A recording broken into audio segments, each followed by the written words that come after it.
Hello and welcome. This is Kristen from the Online Selling Show, and today is Monday, January 20th.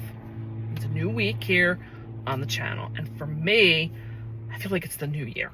I know you're like probably saying, Kristen, it's 3 weeks into 2025. What do you mean? Well, here's my deal. I have been selling online for 22 years. For the last 15 years, I've been in a wholesale business model, meaning that I don't go out to thrift stores or estate sales anymore. I buy directly from manufacturers. And I had to go and buy all of my goods for Christmas of 2025 this past week. And I am now just getting beyond all of the busyness of 2024's Q4. I've put all of the orders in, and now starting today is when I can claim back my week and my days so that I can plan them with goals and things like that. Previous to this, I wasn't able to because we were churning out orders, and I thank God for that. I really, really do, because that's what all of this build up through the year is to get to that point where we can just make all of those sales. But that is when I'm in a wholesale business model. I said before, I've been in that for 15 years. Our family's main source of income has been since 2017. So that is my main focus. That would be like for many of you, your full-time job. Maybe you're taking care of family, whether it's kids or you have a family member that you have to take care of, like a parent. So we all have those main things in our lives that take up the time. And I started to plan for a retirement in June of 24 by starting a new eBay business. And in my mind, I thought, what do you want this business to do? And, well, let me back up. We started talking about retirement, and I thought, this business of wholesale is so everything. It's so time consuming and resources and all of that stuff. And I thought, well, what am I going to do in my retirement? And I thought I really enjoyed going out to the estate sales or yard sales and buying that $1 item and selling it for $100. I enjoyed that hunt. And you may question, like, really? Yes, you can do that. I've done that many times where I've bought stuff for $1 and sold it for $100. And I just enjoy that. And I thought, well, if I'm going to retire, I want something to do. And I thought, I want to go and get back into that part of it, like what I started with 22 years ago. And I thought, if I'm going to do it, I want to make a 6-figure income out of it. I had to come up with something grandiose, something almost seeming to be out of reach. Because if I don't, what am I going to reach? I don't know. But I think I've kind of set this big plan up out there. And I'm also saying, I'm inviting you along on the journey because I feel like I'm not the only one out there that probably is looking for having that kind of income and doing it through this business model. Maybe you're doing it, but you're not being able to reach that goal. Or maybe it sounded good for so long and you don't really know how to do it. And this channel is where this vlog section, my weekly check-ins as I call it, is where I set up what I'm going to do that week.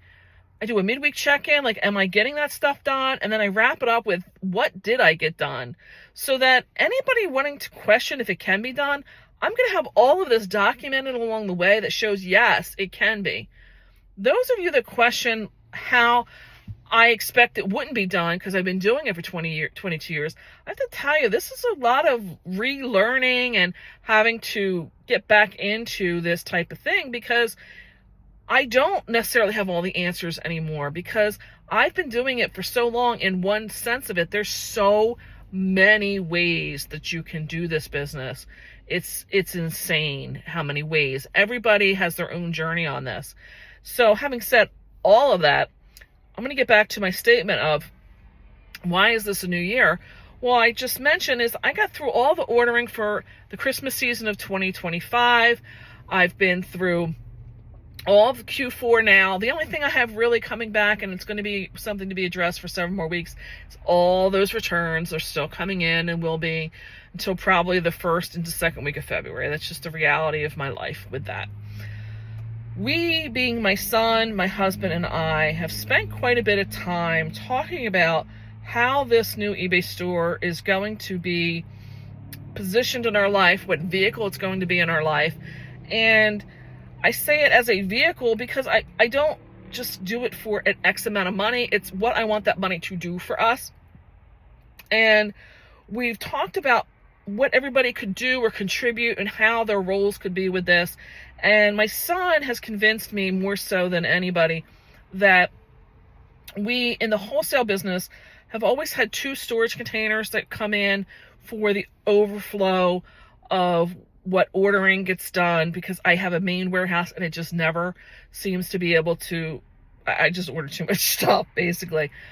The first of the 2 storage containers, I have not been able to get rid of in years. It just seems like I never have been able to retract enough out of the main business to get it back into that.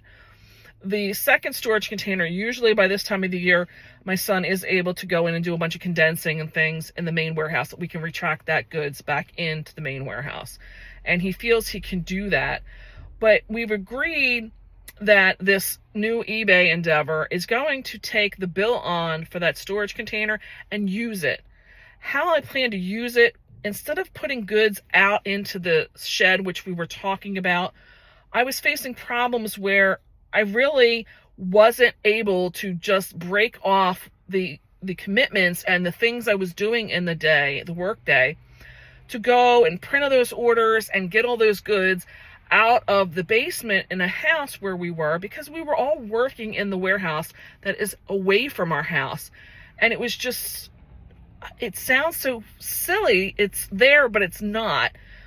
So we've discussed it and we've decided that if the stuff is out there, it's in that general area for them to be able to readily pull the stuff. And the main goal is not having to put that store on a vacation mode or basically shut it down for those last 2 months out of the year, is what the plan is. The plan of listing to get those things to keep it going in those 2 months, I will start having to plan later in the year to see if the reality of this works. The storage container, I want to have the back half of it as set up with the backdrop and the lights that I've owned for years put in there, so I could have a place for photographing, video taking, which I will get to in a minute. There's a little bit more to that. Have the shelving in there with all the goods readily labeled and inventoried so that somebody could just go in there and find this stuff easily. And probably just a table or something as a work table. We would like to get right on that. The only thing that's going to hold us back is we will be getting some kind of Arctic blast, vortex, something or another that's bringing us single-digit weather, and there's not heat in there. None of us are going to want to be in there with these freezing temperatures. That may be a delay. Beyond that, I do need to start taking the death pile. First of all, I need to collect up the death pile. The death pile for me contributes to all of the stuff that's been around all of the house, being that we wanted to sell it, get rid of it, downsize, whatever term you want to put for it. I know there is a lot of stuff that we need to slim out through the household. There is also stuff from the wholesale business that, going back years beyond, like my mother and my sister had worked for me at one point, there was goods that they put aside as being probably an advantage to sell in the secondary market, and I've been holding on to it for years. There is a whole amount of that between the warehouse and the house that needs to get put into there. There is some items from myself that I had bought late in the season that still needs to get listed. When I get through and see what all of that is, collecting all of that up, I want to divvy it up. I would like to spend this week at least starting to get the listings up where I have them drafted. I need to get the photographs, but I need to pull them out of the one pile I have, put those so that I can start readily saying, like, this would be January sales, this would be February, so I can put a plan exactly. Like I said, I want 3 listings a day. I expect to take it to 5 very quickly within a couple of weeks, and I need to start seeing how I'm going to do this, because I do like to list like kind things together, and I'm going to wanting to start group them in that kind of a way. That's the only thing for that. I am in front of a Starbucks plan right now. I do need to go in. I have all of the videos I've been taking over the last couple of months edited. I have a few left to still upload, and I need to get them all scheduled, meaning I have to get descriptions put in there and whatever other stuff or YouTube requires to get them up and live. One of the things, or a couple of things I want to mention is the coming back from the trade show. There was a couple of things that came up that I felt were noteworthy to put here on the channel. And some of them you're going to question me and I'll explain. Please stay and bear with me. One was that being in the showrooms, I started to take notice. It started in the first showroom that I was at, where these goods were mainly made in China, and they started to bring in another good, and I looked at it, and I'm familiar that these types of items are generally made in India. And I questioned them. I said, are you looking to expand out? Like, what's with this new collection? It's a totally different look and everything for them. I said, are you looking to change? Because I want to know what's going on with my companies. And that's something in a world of being in wholesale, you should be very much always paying attention to, is what's happening with the company, so you know what direction they're going in to position yourself for. Another topic for another day. And he said to me, he said, well, you know, we do make goods for the Walmarts and the Targets and other big stores. Their concerns are, I mentioned today is January 20th. It is Inauguration Day. Politics aside, I don't want to talk politics here, but he says we do have to be, they're very concerned about the possibility of tariffs. They're concerned with us because all of our stuff is produced in China. They want us to diversify more. So they're going to now India to get other types of products made in the event that this does become a prevalent problem, that they have product to offer these big businesses that is not China made. And I guess India can't make the same product that China's making. I don't know enough about production side of it, but these new goods that had this new look were items that they're bringing in to start diversifying themselves in where the production was made. So that kicked off my mind. And I said, wow, you know, I didn't think about what it's going to be on the side of the manufacturing and what you're offering. And I should have paid attention a little bit more, because during COVID, we do the orderings now, but then when COVID hit, like I always start doing all of my inputting and getting prepared for those goods to come up in the next several weeks and months. My pricing will be starting to get set now for what's going up in, let's say, September. In the interim, we had COVID, and there was a whole problem with port strikes and things trying to get on boats, getting out of China, and there was an exorbitant amount of money that these vendors were having to incur for the transportation of goods to get over to the U.S. during COVID, and they tacked on anywhere from 5 to 8% on our invoices for this other exceptional amount of shipping they paid. And it was hard for us because I had already set all of my pricing. Well, I'm having to now, I should have paid attention to that, because if they're going to start paying tariffs, how does that impact us? Because they're quoting us prices now for goods that's not going to arrive to me until July, September, and July, August, and September. I have to be prepared. And I did notice, and there was other discussion when I got into other showrooms, and it is definitely something on the large scale being discussed. What does that mean for those of us in the reselling world? It means for us that if they do get into that kind of a scenario where they have to be paying tariffs, we're going to be in a much better place, because we're buying our goods here. We're buying our goods for pennies on the dollar. We're going to look in a much better place with our goods and our pricing than the new type of goods coming out in the genre or niche of what you're selling. These are things you should be paying attention to, just so that you can be prepared for what your pricing should be or what you should be collecting. I've been a very big advocate that not your entire offerings have to have a niche, but you should have 1 or 2 niches of goods as a bread and butter item for you. Because when you're in those niches, I've said it before, that you can become like the authority for that. If you're going to sell something like Pyrex dishes, you're going to know what the terminology is. You're going to know to photograph things that are important to that type of buyer. If I find one at a yard sale and I go to put it up, I'm going to think I know what I'm talking about, but the person who's that's the niche person on that, they're going to be the authority. The buyers coming onto eBay that are pricing my item and looking at somebody else who's got multiple types of products in the Pyrex world, who's answering questions right up front that they may have in their mind because they're a collector of Pyrex, is going to be in a more advantageous spot. And that's just what I say from the beginning of why you should have a niche. But the other thing comes up is if you're in that niche and you already know and you're seeing what's going on in the marketplace for things like these tariffs, you're going to be able to better position yourself with pricing or what you start sourcing. And you do need to pay attention on the worldwide, global, international selling, what's going on retail-wise. Another thing that I paid attention to, or I found out when I was down there, was one of my vendors does something called an Amazon Live. And I really I heard about it, but I didn't really know what it was.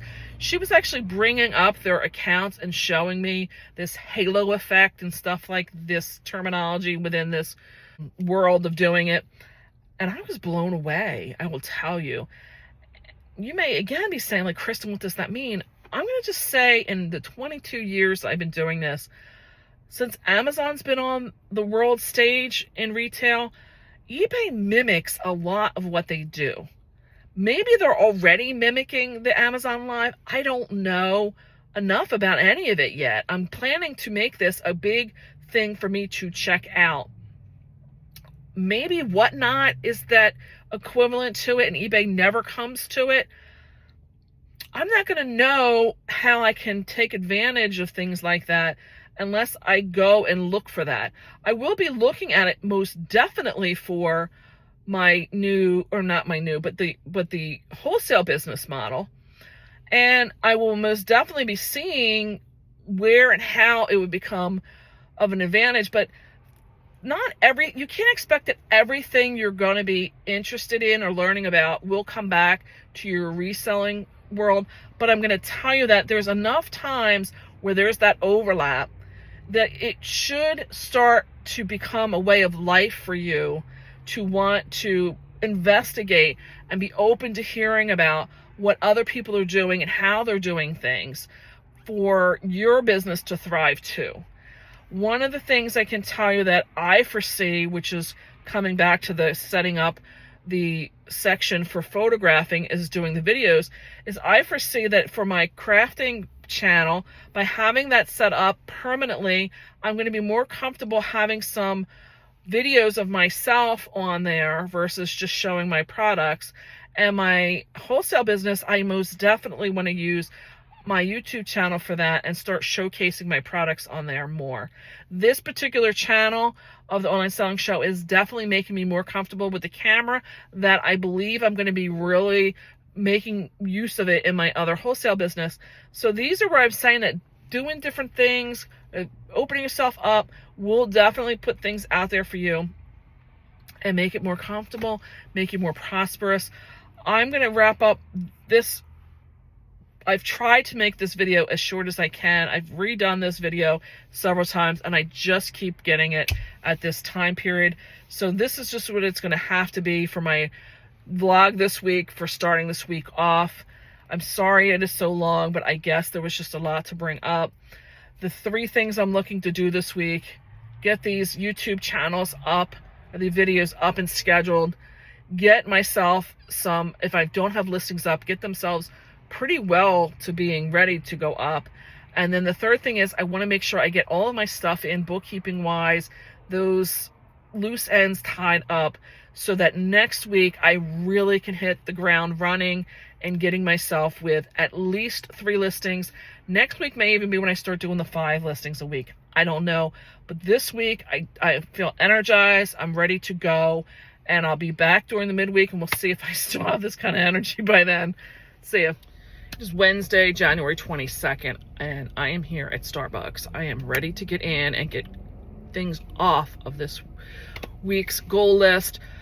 One of the things I can tell you is we've been back a few days now from this buying trip, and wow, what it takes to get caught up for being away a few days. Got the laundry done, I think the pets hold a party when we're gone, because the filth that comes in the house that you're not even home to, I don't know how that happens.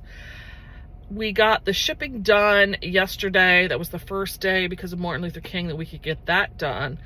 And that brought to our attention, like, wow. Because last Tuesday, I may have mentioned in one of the prior episodes, I had done the first wave of discounts to people who had watched the items in my wholesale eBay account. And we had a plethora of sales, a flurry come in, that if you're familiar with that, those offers will go out and they're available for them to use for several days. We were able to get out what we could Wednesday before we left, but there was still sales coming in off of those offers over the next several days. And then right behind that, I ran the first sale that I can even think of in that store. And I only did it for like 12% maybe. And it was amazing. The, again, response to that and the amount of sales we got. My husband commented, and he's right, that this is the first time I can ever remember that eBay sales outpaced and outperformed Amazon sales for us. Again, this is in the wholesale business account. We had that run out on Martin Luther King Day, and then yesterday was the Tuesday. I decided to figure out even more of what I could do with the eBay marketing tools they give us, and I did a coupon code for the same rough amount, nothing spectacular in that 12% discount range. And I sent it to people who had been my prior buyers. And there was another group called my followers. I'm assuming that group is when you check off to save a seller. It's the only way I can think of how somebody gets to be a follower for me. Sent to both of them, and we've got some good response from that. I'm not expecting that's going to be anywhere near what I'm going to always be seeing in the future. I think it's just because I've never done it and I had this huge backlog of people to catch up with. But still, my point is, at 12%, it's a discount, I know, but I don't feel it was like very aggressive, and we got some good response, which was nice to see. The online selling shows eBay store, I did run a sale over the weekend. I bumped it up to about 25%. I'm trying to get a little bit more aggressive to get that stuff cleared out, and had some good response to that as well. Again, nothing huge, but I haven't listed in almost 3 months now over there. That I do plan over this coming weekend to bump up to probably about a 35%. I want that to start getting in that aggressive campaigning to get out. I really don't want to have too much of that left after April 1st. If I do, it's going to be very specific items that I have chosen, and not just because they're remnants and last. The other thing I want to see is what that store has for followers and things like that, where I can aggressively do those coupons maybe during the week. What I have accomplished out of the goals was I did get all the videos uploaded into YouTube other than last week's vlog, which I will get done in a moment. Now I'm going into Starbucks to get to work. I want to get all of the stuff scheduled. I need to just do titles and descriptions. It's going to take me, I did do the vlogs on Monday. It's going to take me to the middle of March just to get the vlogs, posting 3 of them in a week, caught up so that I can have the week's ending video uploaded in that time period, like the next day. There was a lot of special episodes. I think I was surprised at how much I really did accomplish during these busy seasons with getting videos done. I will have to look and plan for what next year is going to be. The planner, I'm only day 2 in being back. I am still just noting what I'm doing. I haven't really had a time yet to sit down and go and proactively plan what I'm getting done. I'm just basically noting what I am getting done. But I will tell you, in pulling the sales, I was like surprised. I was like, wow. I will try and put a before and after photo up here of where my stuff is stored in the basement. If you saw my video where I was organizing for the holiday, where I was putting up like where the items were and things like that for SKUs, there is so much space now left. I know last week I took a loss on one item because it was big and bulky and I wanted to free up area, but all of the rest of that stuff sold for a profit. I was surprised at how much space is there and available. Like I said, I will try to put the photo up so before and after. I do have a death pile I have mentioned though that has plenty there to backfill. I would like to this weekend, we're supposed to be getting a little bit higher temperatures coming in. I would like to take this weekend to start trying to get stuff out to that storage container, try to get things set up for the photos, because I want to be listing and getting things back up in the next week. I want to say by the next week's vlog, I should be reporting that I'm having consistent listings going back up again. I have to get in there now, get that done. I know the husband and I have a ton of returns to get caught up with from when we were away, and filing cases for things on Amazon, just typical things that are happening in that business. And we are going to be working on getting things listed, and him and I talking about this new plan on how we're going to get this new eBay store rocking and rolling. So let's go get this done, and I'll be back with the end of the week wrap up. So here we are, it's the Sunday, it's the 26th of January. I'm here for the end of the week wrap up. My 3 main goals this week were, one was I wanted to get all of those videos, not just uploaded, but scheduled, and I did. And wow, there was a lot in this brain. I have a video every day going up until like the middle of April that is assorted every topic under the sun. So look for all of those. I do have 3 videos that I do need to make, which are the what did I buy and why did I buy it. But other than that, I have all the way through the middle of April. Then another goal I wanted for the week was the returns to be caught up because we had been away. My husband was pretty much left to deal with all of that. I was dealing with, I've mentioned in one of these videos that I need to get rid of all the old SKUs, whether they're brands we're no longer carrying, products that we've discontinued through either our decision or the manufacturer's not going to have it, and needed to get rid of all that stuff. I have said before, we had a very quick growth in this business, and we came through a lot of what's considered like the Wild Wild West part of it. And a lot of these brands weren't requiring that, or the software companies weren't charging for those things. They've all kind of gotten educated and caught up now, and I'm finding that just overall it is better to deal with all of that stuff and get it out, get it gone, archive it, whatever you want to say. And I've been working on this steadily for probably 2 to 3 years. Right now, I'm maintaining on quite a few and trying to finish up the last remnants of the ones that I had not gotten to before, and I am this close. Thank you, Jesus.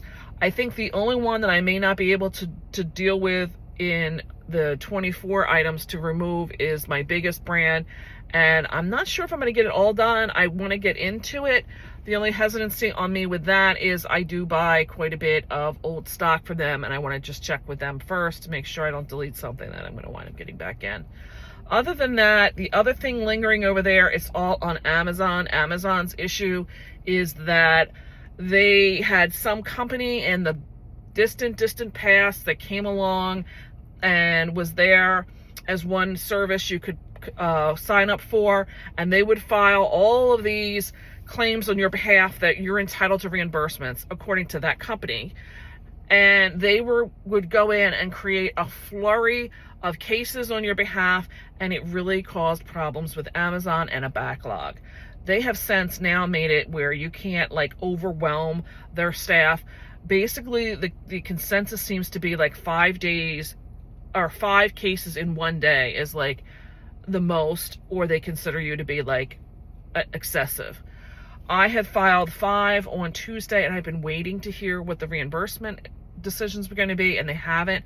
I have now made the decision I am going to have to just continue to keep filing for the reimbursements that I feel we're entitled to, and just not wait for their decisions, because they're not giving them to us in any kind of timely fashion, and those time periods to file them are going to expire, I believe, before I finally get through waiting on all their decisions.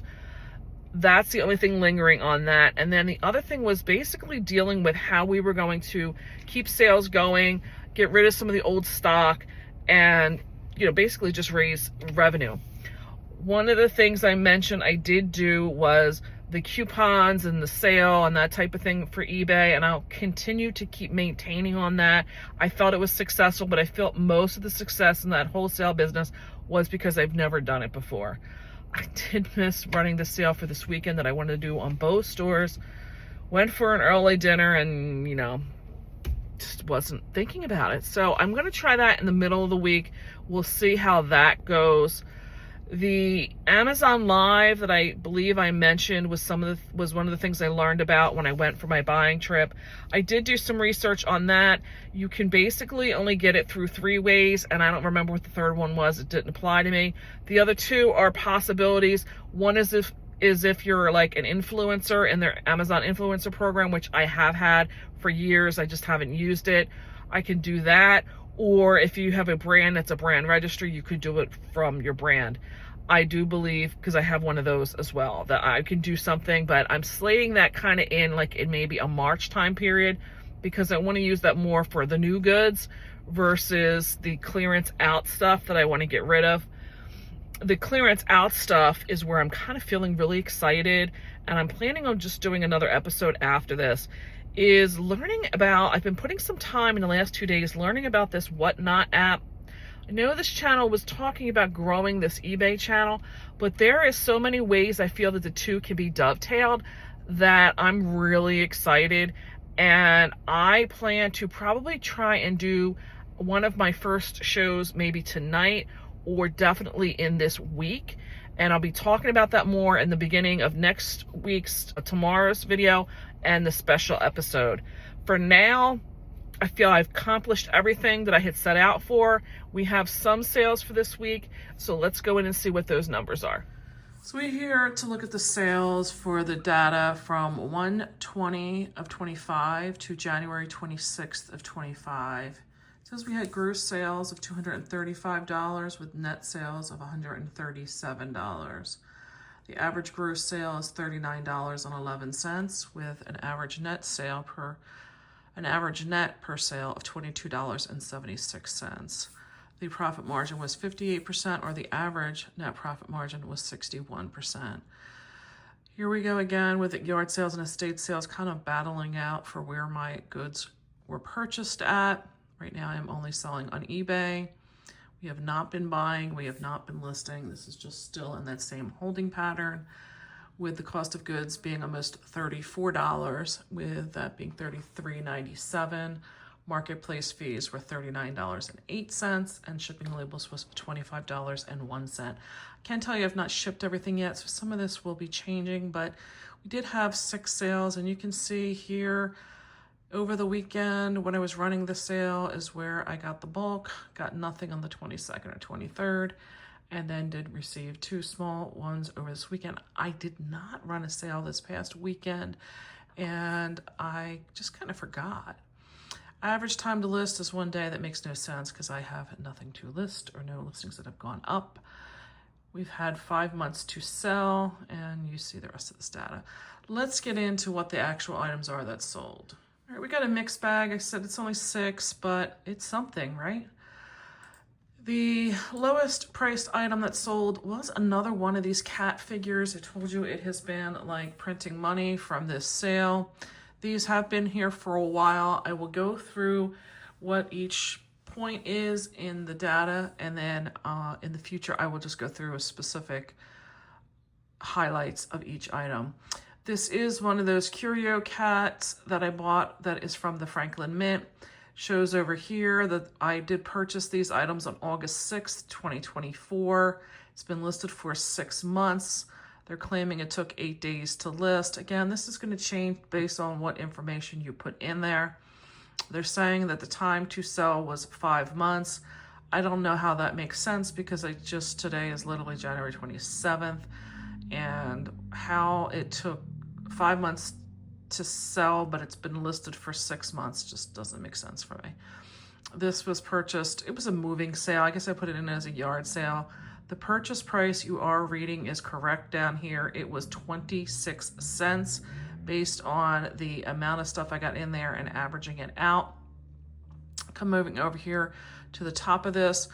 eBay collected $21.20 for me, which breaks down to $15 for, I believe I took an offer on this, and $6.20 for shipping.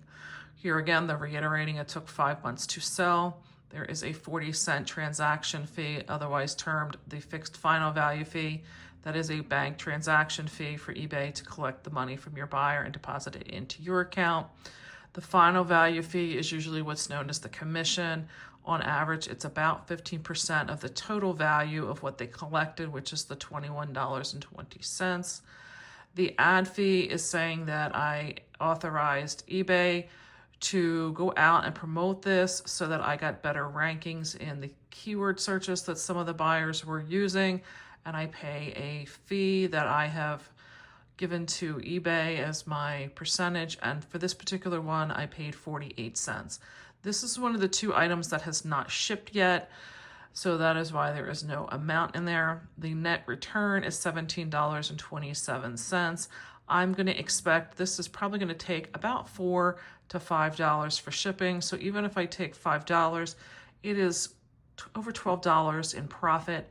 Really good profit. I'm willing to sit on these. They are very small, so nothing as far as trying to keep them in inventory to store them. There's really nothing that's prohibitive about me holding on to these for a while yet. The ROI on this is 6,642%, and the net profit margin is 81%. That was my lowest of the items of the 6 that sold this week. This particular item is a reference book that is my personal item, so there really is nothing in here regarding any type of statistics I can give you because my purchase price I put in it was 0. This item you can see now has the cost of shipping that has been backfed into this program. That is how Flipwise works. It takes my items directly out of eBay and moves it into theirs, which is phenomenal.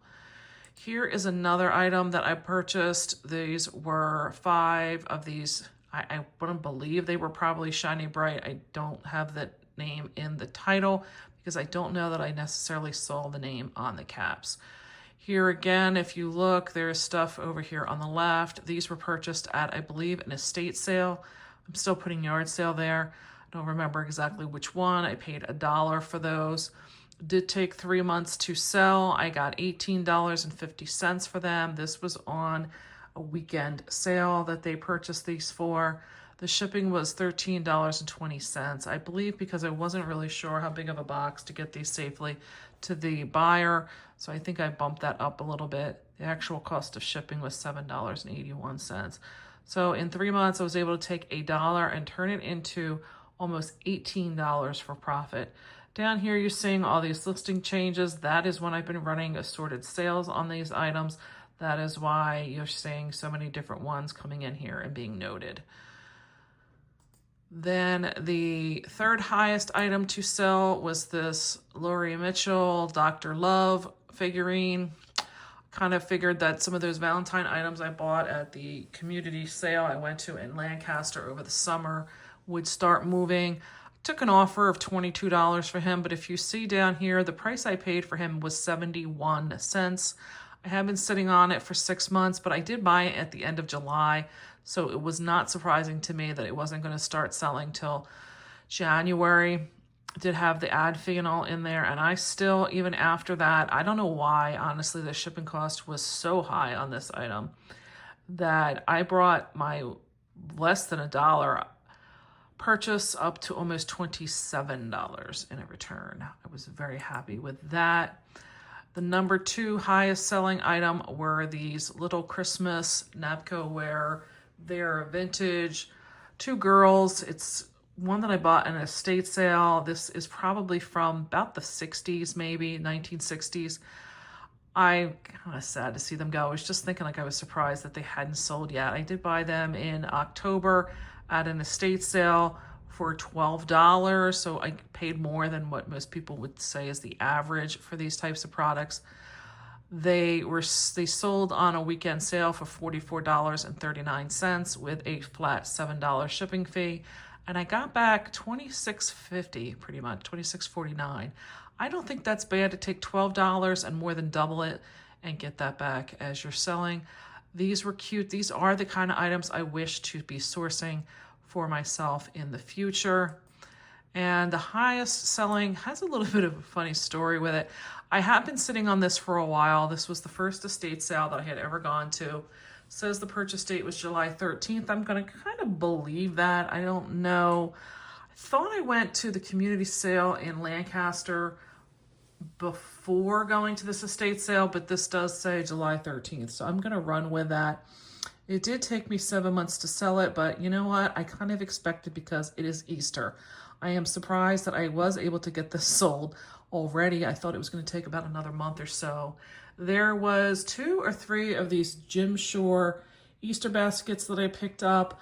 I've sold something similar as a retailer for the Jim Shore brand in years past, and I'm a little bit familiar with this. I know that they are kind of desirable, and it sold for $49.95 with a $13.10 shipping.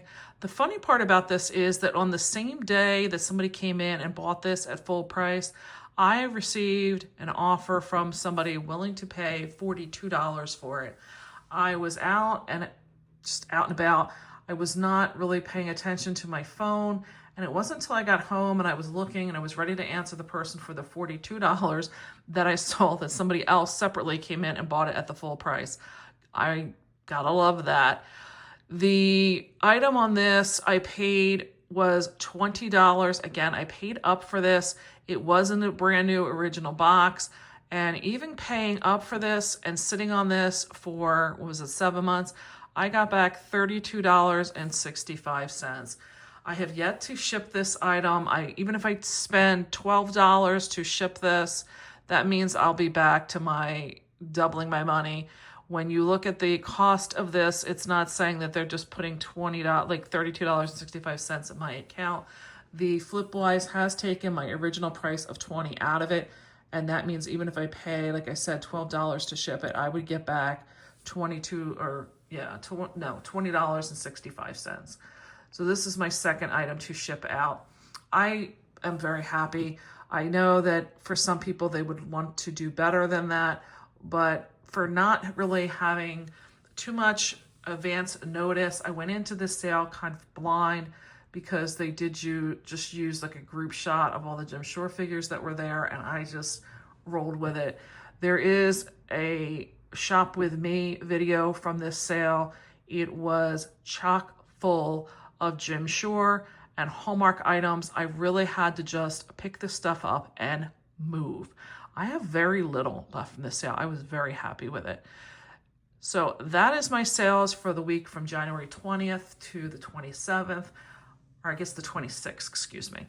Hope you found some good advice or some good things in here for maybe what you should be looking for in your future when you're out shopping.